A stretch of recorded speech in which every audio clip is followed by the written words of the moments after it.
четките е от розово дърво, а самата четка е от конска опашка.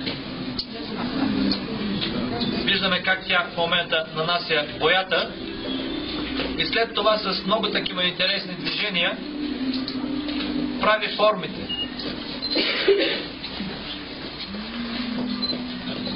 Значи това изкуство е било правено и с тия рисунки са били обрисовани книгите отвън, за обложка на книги в историята. Вижте по какъв начин.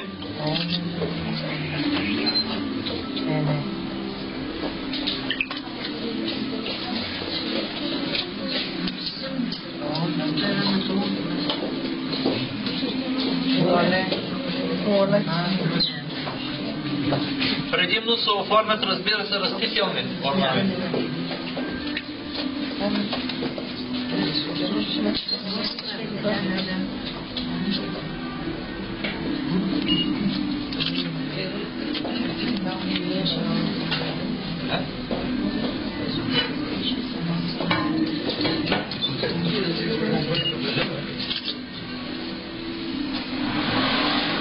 Много е след.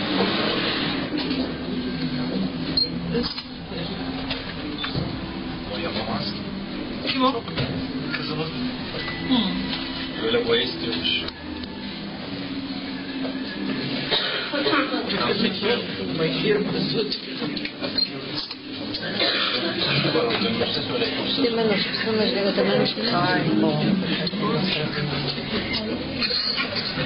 Виждате ли цветята, които се получиха?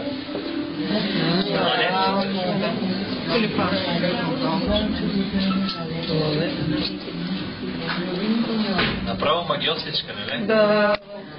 Айде да няма участвам. Тя колко е рисува.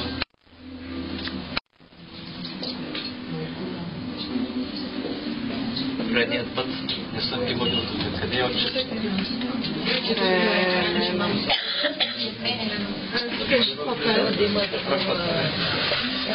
Вижте сега.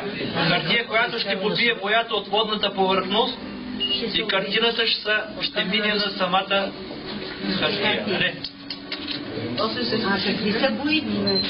Това са минерални, натурални бои. Специални. Фокус.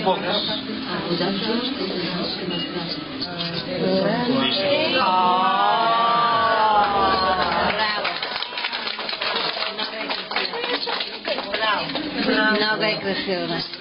Чудесно. Браво.